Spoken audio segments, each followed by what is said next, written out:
Lipun channel bu mityeng tabiriba khwai tarabu channel asigi maikeidagi taramna okjari.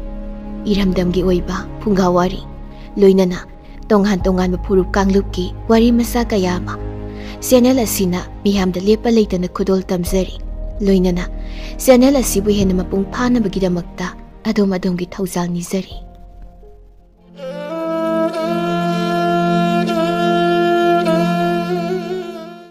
ꯃꯌꯥꯝꯒꯤꯗꯃꯛꯇ ꯌꯥꯝꯅ ꯅꯨꯡꯉꯥꯏꯔꯕ ꯐꯨꯡꯒꯥꯋꯥꯔꯤ ꯑꯃ ꯄꯨꯗꯨꯅ ꯂꯥꯛꯆꯔꯤ. ꯐꯨꯡꯒꯥꯋꯥꯔꯤ ꯑꯁꯤꯒꯤ ꯃꯃꯤꯡꯗꯤ ꯁꯅꯥ ꯀꯣꯅꯨꯡ ꯊꯣꯉꯥꯛꯄ ꯄꯔꯩꯍꯟ. ꯐꯨꯡꯒꯥꯋꯥꯔꯤ ꯑꯁꯤ ꯋꯥꯈꯜꯅ ꯁꯥꯒꯠꯆꯔꯒ ꯏꯖꯕꯅꯤ. ꯃꯁꯤꯗ ꯁꯣꯏꯈꯤ ꯂꯥꯟꯈꯤꯕ ꯌꯥꯎꯔꯕꯁꯨ ꯇꯥꯕꯤꯔꯤꯕ ꯄꯨꯝꯅꯃꯛꯅ ꯆꯥꯎꯅ ꯉꯥꯛꯄꯤꯒꯅꯤ. ꯍꯧꯖꯤꯛ ꯃꯌꯥꯝ ꯄꯨꯟꯅ ꯇꯥꯃꯤꯟꯅꯔꯁꯤ ꯐꯨꯡꯒꯥꯋꯥꯔꯤ ꯁꯅꯥ ꯀꯣꯅꯨꯡ ꯊꯣꯉꯥꯛꯄ ꯄꯔꯩꯍꯟ. ꯊꯥꯏꯅ ꯃꯃꯥꯡꯉꯩꯗ ꯅꯤꯡꯊꯧ ꯄꯥꯟꯕ ꯂꯩꯕꯥꯛ ꯑꯃꯗ ꯂꯥꯏꯔꯕꯤ ꯂꯨꯈ꯭ꯔꯥꯕꯤ ꯑꯃꯒꯤ ꯃꯆꯥꯅꯨꯄꯥ ꯄꯔꯩꯍꯟ ꯀꯧꯕ ꯃꯁꯛ ꯃꯇꯧ ꯌꯥꯝꯅ ꯆꯪꯈꯣꯟꯕ ꯃꯇꯤꯛ ꯃꯊꯧꯅꯥ ꯌꯥꯝꯅ ꯂꯩꯕ ꯄꯥꯈꯪ ꯃꯆꯥ ꯑꯃ ꯂꯩꯔꯝꯃꯤ. ꯄꯔꯩꯍꯟ ꯂꯩꯀꯥꯏ ꯈꯨꯜ ꯑꯗꯨꯗ ꯃꯍꯥꯛꯄꯨ ꯅꯨꯡꯁꯤꯕꯤꯕ ꯃꯤꯑꯣꯏ ꯀꯌꯥꯃꯔꯨꯝ ꯂꯩꯔꯝꯃꯤ. ꯄꯔꯩꯍꯟ ꯑꯃꯗꯤ ꯑꯄꯣꯛꯄꯤꯒ ꯃꯈꯣꯏ ꯑꯅꯤ ꯈꯛꯇꯃꯛ ꯃꯜꯂꯕ ꯌꯨꯝꯖꯥꯎ ꯑꯃꯗ ꯂꯩꯔꯝꯃꯤ. ꯄꯔꯩꯍꯟꯅ ꯆꯤꯡꯗ ꯀꯥꯗꯨꯅ ꯁꯤꯡ ꯆꯜꯂꯨꯔꯒ ꯁꯤꯡ ꯑꯗꯨꯅ ꯀꯩꯊꯦꯜꯗ ꯌꯣꯟꯗꯨꯅ ꯃꯗꯨꯗꯒꯤ ꯐꯪꯂꯛꯄ ꯇꯔꯦꯠ ꯁꯦꯟꯖꯥ ꯈꯔꯅ ꯃꯃꯥ ꯃꯆꯥ ꯆꯔꯥ ꯅꯣꯡꯈꯟꯅꯖꯔꯝꯃꯤ. ꯅꯣꯡꯃꯗꯤ ꯂꯩꯕꯥꯛ ꯅꯤꯡꯊꯧꯒꯤ ꯁꯒꯣꯜ ꯂꯥꯟꯃꯤ ꯑꯃꯅ ꯅꯨꯃꯤꯗꯥꯡꯒꯤ ꯃꯇꯝꯗ ꯑꯁꯨꯝꯅ ꯂꯩꯕꯥꯛ ꯈꯨꯡꯒꯪ ꯀꯣꯏꯅ ꯄꯥꯎꯖꯦꯜ ꯑꯃꯈꯛ ꯂꯥꯛꯂꯝꯃꯤ. ꯇꯥꯎ ꯇꯥꯎ ꯇꯥꯎ, ꯂꯩꯕꯥꯛ ꯈꯨꯜ ꯑꯁꯤꯗ ꯂꯩꯔꯤꯕ ꯃꯤꯑꯣꯏ ꯄꯨꯝꯅꯃꯛ ꯇꯥꯗꯕ ꯇꯥꯎ ꯈꯪꯗꯕ ꯈꯪꯍꯧ. ꯍꯌꯦꯡꯒꯤ ꯀꯣꯔꯧ ꯅꯨꯃꯤꯠ ꯑꯁꯤꯗ ꯈꯨꯜ ꯑꯁꯤꯒꯤ ꯃꯃꯥꯡꯃꯛꯇꯗ ꯂꯩꯔꯤꯕ ꯎꯃꯪ ꯑꯁꯤꯗ ꯀꯨꯝ ꯑꯃꯒꯤ ꯄꯥꯡꯊꯣꯛꯀꯗꯧꯔꯤꯕ ꯀꯨꯝꯍꯩ ꯑꯁꯤꯒꯤꯗꯃꯛ ꯏꯅꯤꯡꯊꯧ ꯃꯁꯥꯃꯛꯅ ꯈꯣꯡꯂꯦꯡꯂꯛꯇꯨꯅ ꯁꯥ ꯇꯥꯟꯕ ꯂꯥꯛꯀꯗꯧꯔꯤ. ꯃꯔꯝ ꯑꯗꯨꯅ ꯇꯝꯕ ꯃꯤꯑꯣꯏ ꯀꯅꯥ ꯑꯃꯠꯇ ꯎꯃꯪꯗ ꯀꯥꯗꯨꯅ ꯄꯥꯝ ꯌꯥꯟꯕ ꯁꯤꯡ ꯆꯟꯕꯅꯆꯤꯡꯕ ꯀꯔꯤꯒꯨꯝꯕ ꯊꯧꯒꯥꯏ ꯑꯃꯠꯇ ꯄꯥꯡꯊꯣꯛꯄ ꯌꯥꯔꯣꯏꯗꯣ. ꯀꯔꯤꯒꯨꯝꯕ ꯋꯥꯐꯝ ꯑꯁꯤꯒꯤ ꯃꯥꯌꯣꯛꯇ ꯂꯦꯞꯇꯨꯅ ꯎꯃꯪꯗ ꯀꯅꯥꯒꯨꯝꯕ ꯃꯤꯑꯣꯏ ꯑꯃꯅ ꯀꯥꯔꯝꯕ ꯊꯦꯡꯅꯔꯕꯗꯤ ꯑꯋꯥꯐꯝ ꯇꯥꯒꯅꯤꯗꯣ. ꯏꯅꯤꯡꯊꯧ ꯃꯍꯥꯛꯀꯤ ꯑꯍꯛꯄ ꯆꯩꯔꯥꯛ ꯐꯪꯒꯅꯤꯗꯣ. ꯑꯁꯤ ꯍꯥꯏꯗꯨꯅ ꯁꯒꯣꯜ ꯂꯥꯟꯃꯤ ꯑꯗꯨꯅ ꯂꯥꯎ ꯂꯥꯎꯗꯨꯅ ꯁꯒꯣꯜ ꯑꯗꯨ ꯊꯧꯈꯤꯔꯝꯃꯤ. ꯄꯔꯩꯍꯟꯒꯤ ꯃꯃꯥꯅ ꯃꯆꯥꯕꯨ ꯌꯦꯡꯗꯨꯅ ꯑꯁꯨꯝꯅ ꯍꯥꯏꯔꯛꯂꯝꯃꯤ. ꯏꯕꯨꯡꯉꯣ, ꯍꯌꯦꯡ ꯀꯣꯔꯧ ꯅꯣꯡ ꯑꯁꯤꯗꯤ ꯆꯤꯡꯗ ꯀꯥꯗꯨꯅ ꯁꯤꯡ ꯆꯟꯕ ꯆꯠꯄ ꯌꯥꯗꯦꯗꯣ. ꯍꯧꯖꯤꯛꯇꯁꯨ ꯑꯉꯝꯕꯒꯤ ꯄꯥꯎꯖꯦꯜ ꯂꯥꯛꯂꯝꯃꯤꯕꯗꯨꯅꯤ. ꯄꯂꯦꯝ, ꯑꯩꯍꯥꯛꯅ ꯆꯤꯡꯗ ꯀꯥꯗꯨꯅ ꯎꯃꯪꯗꯒꯤ ꯁꯤꯡ ꯈꯔ ꯆꯟꯗꯨꯅ ꯁꯅꯥ ꯀꯩꯊꯦꯜꯗ ꯌꯣꯜꯂꯨꯔꯒ ꯃꯗꯨꯗꯒꯤ ꯐꯪꯂꯛꯄ ꯇꯔꯦꯠ ꯁꯦꯟꯖꯥ ꯑꯗꯨꯅ ꯏꯃꯥ ꯏꯆꯥ ꯆꯔꯥ ꯅꯣꯡꯈꯟꯅꯔꯤꯕ ꯑꯁꯦ. ꯀꯔꯤꯒꯨꯝꯕ ꯍꯌꯦꯡ ꯀꯣꯔꯧ ꯅꯣꯡ ꯑꯁꯤꯗ ꯑꯩꯍꯥꯛꯅ ꯆꯤꯡꯗ ꯀꯥꯗꯨꯅ ꯁꯤꯡ ꯆꯟꯕ ꯆꯠꯇ꯭ꯔꯕꯗꯤ ꯏꯃꯥ ꯏꯆꯥꯗꯤ ꯀꯝꯗꯧꯕ? ꯀꯗꯥꯏꯗꯒꯤ ꯆꯔꯥ ꯆꯤꯟꯗꯝꯅꯒꯅꯤ? ꯏꯃꯥꯒꯤ ꯏꯕꯨꯡꯉꯣ, ꯍꯌꯦꯡ ꯀꯣꯔꯧ ꯅꯣꯡ ꯑꯁꯤ ꯈꯛꯇꯅꯤꯗꯣ ꯆꯔꯥ ꯍꯦꯟꯒꯗꯕ ꯍꯥꯏꯕꯕꯨ. ꯑꯗꯨꯕꯨ ꯀꯔꯤ ꯀꯥꯏꯕꯒꯦ? ꯅꯅꯦ ꯀꯨꯟꯗꯥꯂꯩꯗ ꯍꯦꯛꯇ ꯍꯪꯂꯒ ꯂꯣꯏꯔꯦ. ꯑꯁꯨꯝꯅ ꯅꯨꯃꯤꯠꯇꯨꯒꯤ ꯇꯔꯥ ꯆꯥꯛ ꯆꯥꯊꯣꯛꯂꯗꯨꯅ ꯃꯃꯥ ꯃꯆꯥꯗꯨ ꯃꯥꯒꯤ ꯀꯥꯗ ꯄꯣꯊꯥꯕ ꯆꯪꯅꯈꯤꯔꯝꯃꯤ. ꯄꯔꯩꯍꯟꯗꯤ ꯑꯍꯤꯡ ꯑꯗꯨꯃ ꯃꯤꯠ ꯀꯛꯂꯥ ꯑꯃ ꯐꯥꯎꯕ ꯎꯏꯁꯟꯕ ꯌꯥꯗ ꯋꯥꯅ ꯈꯥꯡꯂꯝꯃꯤ. ꯆꯦꯡꯖꯥꯁꯨ ꯉꯁꯤꯒꯤ ꯑꯗꯨꯅ ꯂꯣꯏꯊꯣꯛꯈ꯭ꯔꯕꯅꯤ. ꯍꯌꯦꯡꯗꯤ ꯃꯈꯣꯏꯒꯤ ꯃꯅꯦ ꯀꯨꯟꯗꯥꯂꯩ ꯍꯣꯏꯗ ꯄꯂꯦꯝ ꯃꯃꯥꯅ ꯍꯪꯒꯅꯤ ꯍꯥꯏꯕ ꯑꯗꯨꯁꯨ ꯄꯔꯩꯍꯟꯅꯗꯤ ꯄꯥꯝꯂꯝꯗꯦ. ꯃꯗꯨꯒꯤ ꯃꯔꯝꯗꯤ ꯃꯅꯦ ꯀꯨꯟꯗꯥꯂꯩ ꯑꯁꯤ ꯌꯥꯝꯅ ꯃꯕꯨꯛ ꯐꯠꯇꯦ. ꯃꯤꯒꯤ ꯑꯋꯥꯕ ꯎꯔꯒ ꯍꯦꯟꯅ ꯀꯂꯛꯅꯗꯨꯝ ꯄꯦꯟꯊꯣꯛꯄ ꯃꯤꯑꯣꯏ ꯑꯃꯅꯤ. ꯃꯔꯟꯗꯤ ꯐꯅ ꯄꯥꯏꯖꯩ, ꯑꯗꯨꯕꯨ ꯃꯤꯒꯤ ꯑꯋꯥꯕꯗ ꯃꯇꯦꯡꯗꯤ ꯇꯧꯅꯤꯡꯗꯕ ꯃꯤꯁꯛ ꯑꯃꯅꯤ. ꯄꯔꯩꯍꯟꯅ ꯃꯕꯨꯛꯅꯤꯡꯗ ꯑꯁꯨꯝꯅ ꯈꯜꯂꯝꯃꯤ. ꯑꯩꯍꯥꯛ ꯑꯍꯤꯡ ꯑꯁꯤꯗ ꯍꯦꯛꯇ ꯍꯧꯒꯠꯂꯒ ꯆꯤꯡꯗ ꯀꯥꯗꯨꯅ ꯁꯤꯡ ꯆꯟꯕ ꯆꯠꯂꯨꯔꯒꯦ. ꯑꯗꯨꯒ ꯍꯌꯦꯡ ꯏꯅꯨꯡ ꯁꯣꯔꯥ ꯉꯥꯜꯂꯛꯇ꯭ꯔꯤꯉꯩ ꯈꯣꯡꯂꯩ ꯊꯨꯅ ꯍꯜꯋꯥꯏꯔꯛꯂꯒꯦꯗꯣ. palem imadasu karisu taklamlaroige. Asi khanduna mahak tuminna haugalaktunna thonggi poro natai tuminna palem mamabu takhidanaba haiduna tapna hangdoklami. Aduga tapna ngasinduna thamlammi. Aduga Paraihan makhoigi sangoi macha ama lairiba adudagi singjang adu paiduna mahak umang tamna kanasu khangandana lona khonglei thuna laklammi. Umangde yauraduna mahak singchanba hauraklammi. Thenglaklaba ahing tanglo adu umang adusu pungchik chi singi hari nongnang kayagi khonjel su tari. Thabalgi mangalagta Paraihanna sing yanbagi makhol aduda hari nongnang kayagi makhol su kairami. Kaugjeng harogi khonjel su lepammi. Hoi ya hoi ya hoi ya hoi ya. Asumna Paraihan sing yalambadagi masadu waraktuna ukha amada mahak ngaihak pothagi haiduna phamtharami. Adubu mahak adumang mafam aduda tumthakhirammi. Mahaki khomlen manglanda masak masa khangdabi kanagumbi amana Paraihanda momo noktuna Paraihanbu yengduna asumna hairaklammi. Hayeng korong nong asida nahakpu nupa thaudang yenglagedo nuja oibi aihaki khongul libira udo. Asi haina hairamduna sakhenbi adu adumak malang ipomlakta tinkirammi.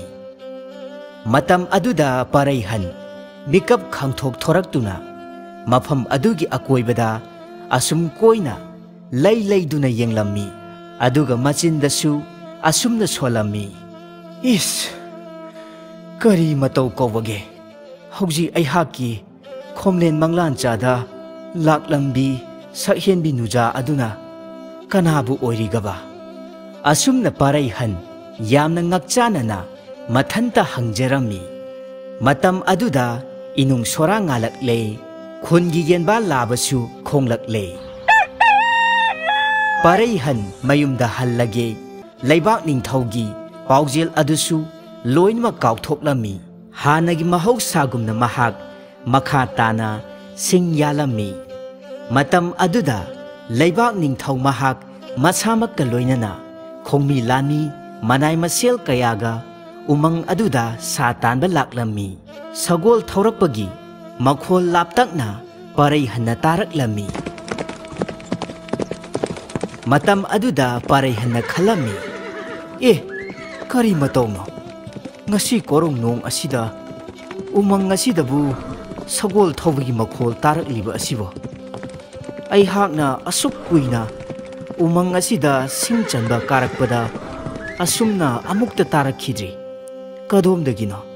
Asi khanduna lairingai aduda ngarang palem mamana haikhiba wafamsing amadi sagol lanmigi paujel adu khudak aduda Paraihan ningsinglaklammi. Madudagi mahak khonglei thuna umangi asukpa mongsong amada chensinduna lotlammi. Ningthau amadi lanmising aduna asum sa kaya tanba horaklammi. Sa tanbagi makholna umang adu pumnin nilammi. Asumna sa talakpada umangi mafam amada sing yalambagi sing kaya yanduna laimaida taduna leiramba adu thengnaruba matamda ningthau adudi mai hauna sauraklammi. Iya ningthau aihaki mayoktasu lepchaba sari tamba kanano aihaki mangasida thauna phana thorau ningthau aihaki akanba chairak piragedo. Adumna ningthaugi akanba yawa adu tarabada Paraihan pambai leita lotlamba adudagi ningthaugi mamangda thoraklammi. Aduga ningthauda asumna haijarami. Lainingthau nanai aihakpu amukta ngakpiyudo. Iningthaugi akanba yathangbu nanaina thawoi usittaba wafamna chadedo. Lairabi palem imaga aihak khaktaga leijabanido. Asi haiduna Paraihanna khuru khudak kunduna punemjarami. Ningthau aduna makha tana yamna saungna hairaklammi. Madu pumnamak oidunasu laibak ningthau amagi yathangbu aduk tungoinabadi hojik nahak ningthau aihaki ahakpa chairak phangdanadi toklaroi matam aduda umang adugi asukpa mafam amadagi chauraba lairen amakhak khanghaudana thoraklami lairen aduna ningthau adu tamna changsilaklami matau adu ubada ningthau adudi swai laukhirami ningthau manai masel sing aduna su lairen adu hatnanaba akanba maongda honaraklami ningthau adudi ahalgi matamsu oisalakpana maram oiraga lairen aduna amuk hairakpa matamda usa amana ningthau adugi makokda thomkhiduna wanthakirami matam aduda parai hansu thauna phana mahaki singjang adu paiduna mayok yarami lairen adugi akanba saphuda lani kayabusu asok apan nanghalami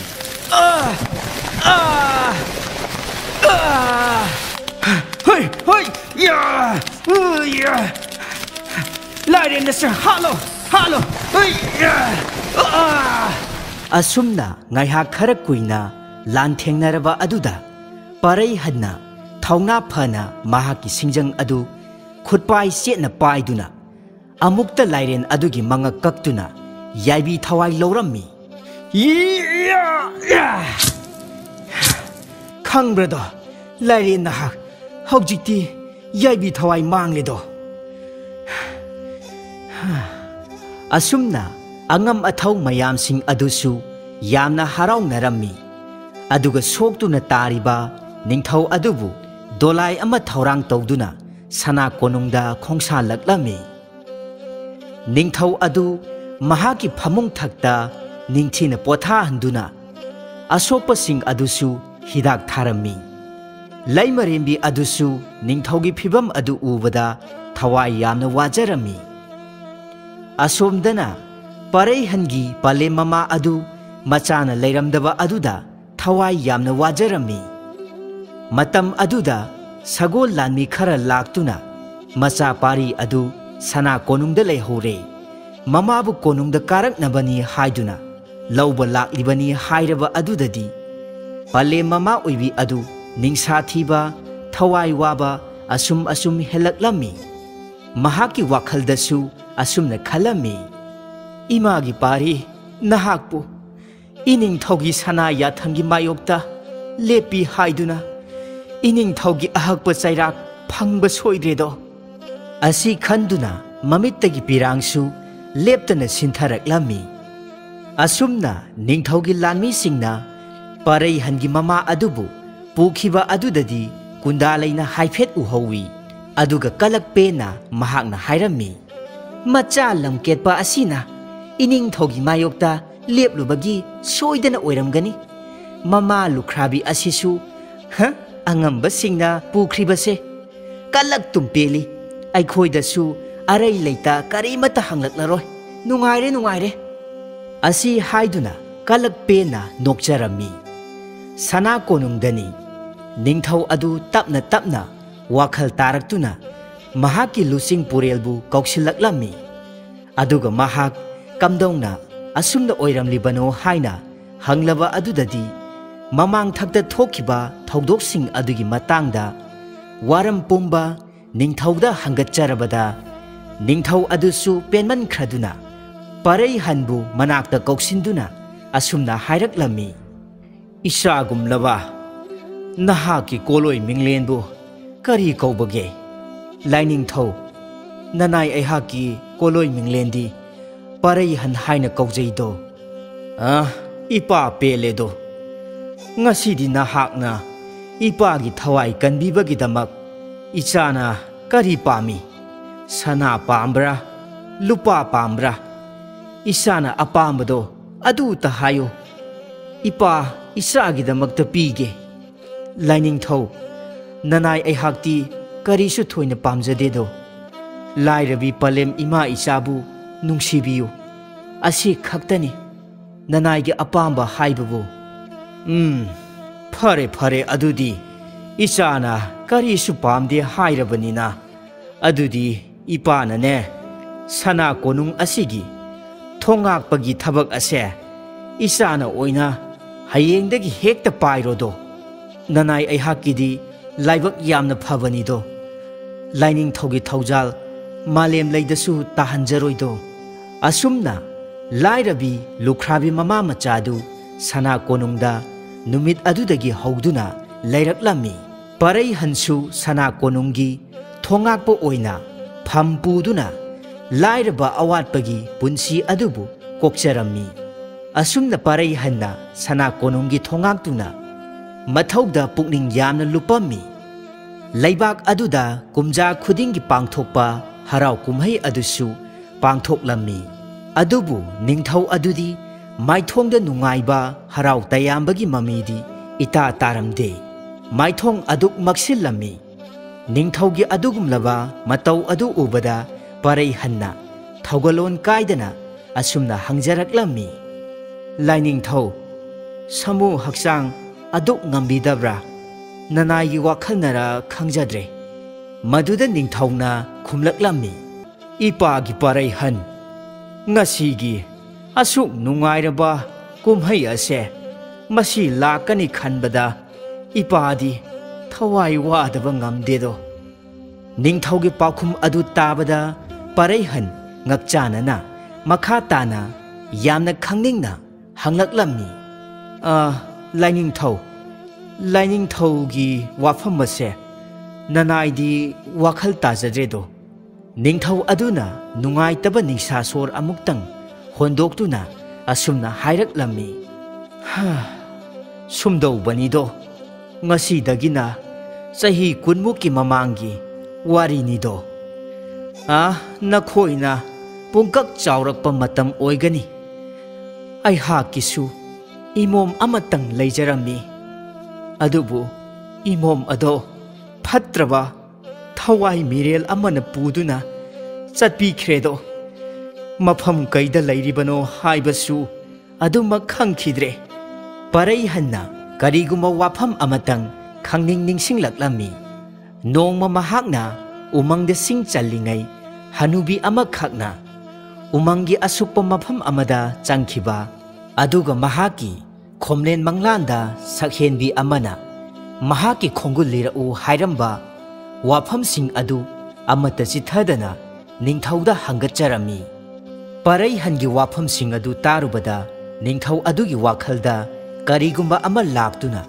khudak aduda manai masel kharaga loinana parai hansu yauduna umang adugi asukpa mafam adomda leibak miyam atai khanghanda laklammi manai masel kaya chaithoktuna mafam aduda changsinduna yengba horaklammi matam aduda khonjel amakhak taraklammi khonjel adu nupi amana kappagi khonjel su manbagum tawi tariba khonjel adugi khongul liraktuna parai hanna mang thaduna asum changsilakpa matamda surung amakhak singnung aduda changkhibagi lambi ama thengnarammi khudakta lambi aduda changba hauraklammi lambi adusu pakna chawbadi natte khara khajik khuna changi mambasu aduki matik mammi makhutta maira amadi loinarakpana adumakti lambi adugi changpham khanglammi asum changlakpana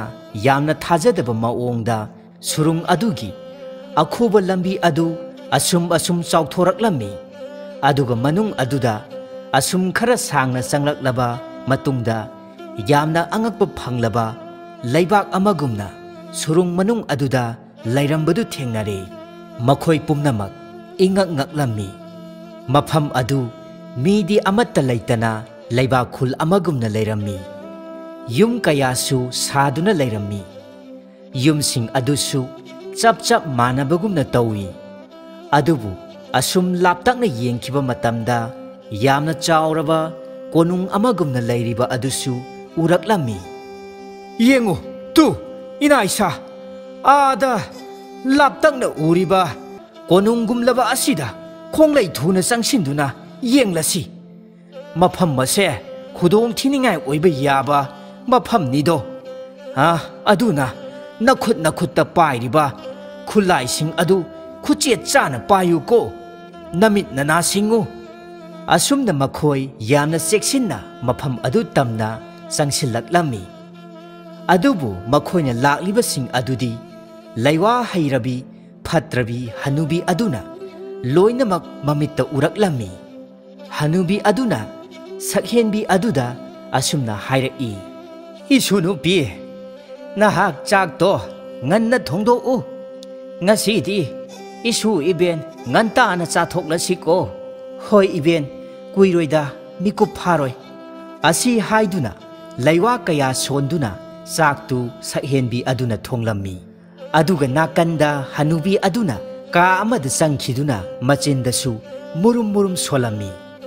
Ngasidi ai haki aningba apahamba khudingmak loina thunglagadaba.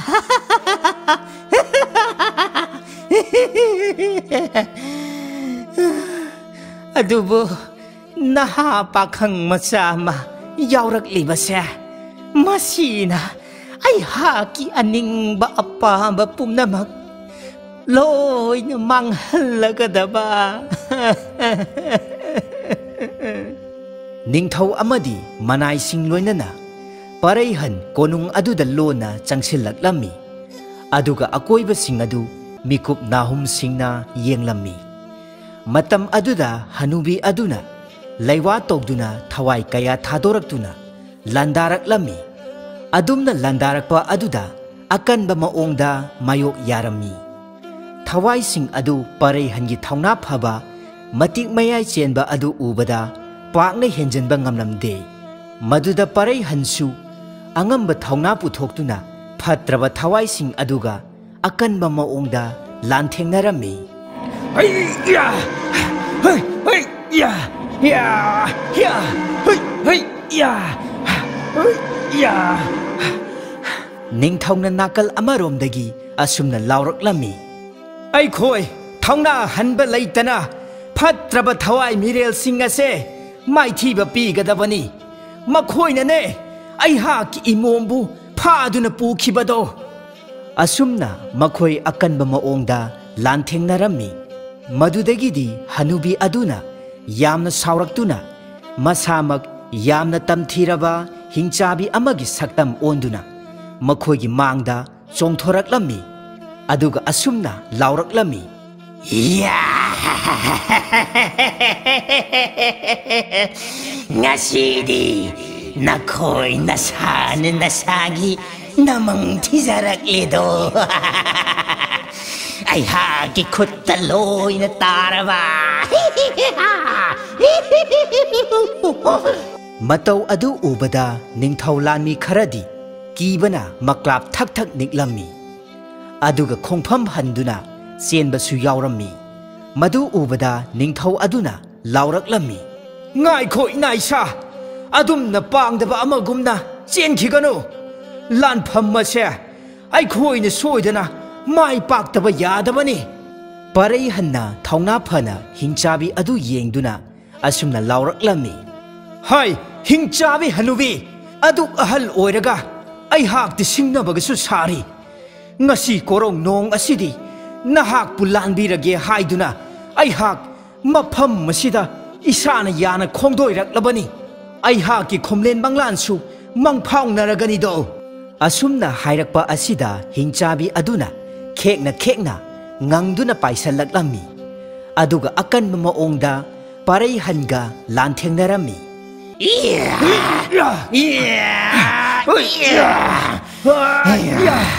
Ngasidi yaibi thawai laurageda.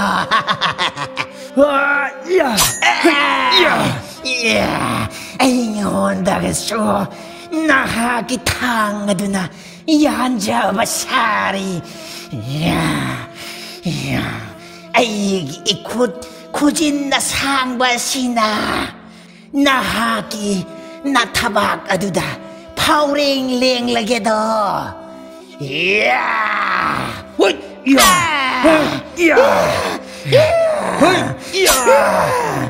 Ai haki kujilda nahaki tauraga tangsangna yanjaba sari. Khangbrodo hingchabi hojikti kamdowe. Adumna lau khongduna lanthengnaba aduda sakhenbi adusu taraduna mafam aduda chenthoraqlammi matam aduda hingchabi aduna parai hanbu akanba safuda phudorakpadagi sakhenbi aduna chenthoraqpa aduda thengjannarammi hingchabi aduna khonglei thuna paisilaktuna parai hangi mangak chapammi madu uba matamda ningthongna lauraklami parai han thongna hangano parai hanna khajik laina asum wana yengthorakpa matamda sakhenbi adubu urure parai hanbu uruba matamda sakhenbi wakhal pumba taraklami aduga parai hansu mahaki manglanda ukhibi adu oiramba adudagi hena thongna phudoraktuna hingchabi adubu parai hanna khongpakna sapu kanna kauthoklammi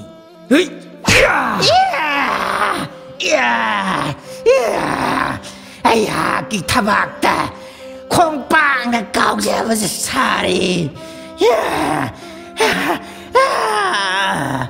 matau karamna mafam asida leirakhiba aduga phatrabi hingchabi asina phattaba laiwa kayana khudum chankhiba pumnamaksing adu khudak aduda sakhenbigi mafamdagi kokhirami aduga sakhenbigi khomlen manglandasu safaba tambanupa amana nongmadi soidana mahakpu kanba lakhigani haibadu mikup asida mangphaunaraklami hingchabi hanubi aduga parai hanga akanba maongda lanthengnaraklaba matungda parai hanna hingchabi adugi makhoido mapada mahaki thauraba thangsangna phaureng lengduna yaibi thawai laurammi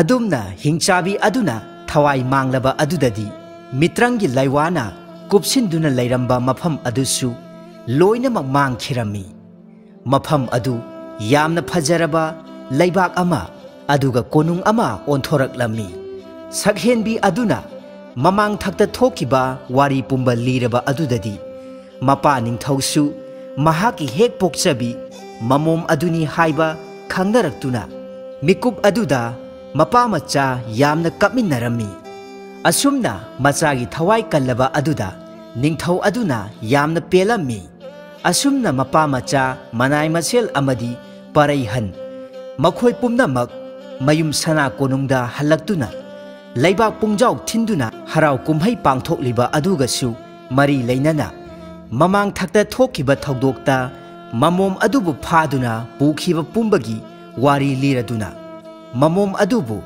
parai hana kanbirakhiba adusu laibak miya mangda khangaladuna ningthau amadi laimarembina khudak aduda mamom sakhenbi adubu chaungna awun tamduna parai handa thajarami asumna ningthau maya amadi mamombu yengduna ningthau aduna hairaklami imombu phajinduna thamluriba laibak adu semgattuna ningthau laimarembi oina sana konung thongakpa parai han nakhoi ani nungaina panjarurodo parai hanna nokphet tawna khumlaklami phagani do ipa laining thau nanai aihak laining thaugi ya thangbu malem leidasu tahanjaroi asumna sana konungi thongakpa parai han laibak ningthaugi mamom sakhenbi adubu lauduna laibak amagi ningthau oiduna lairabi mama lukhrabibu thawal tawjaduna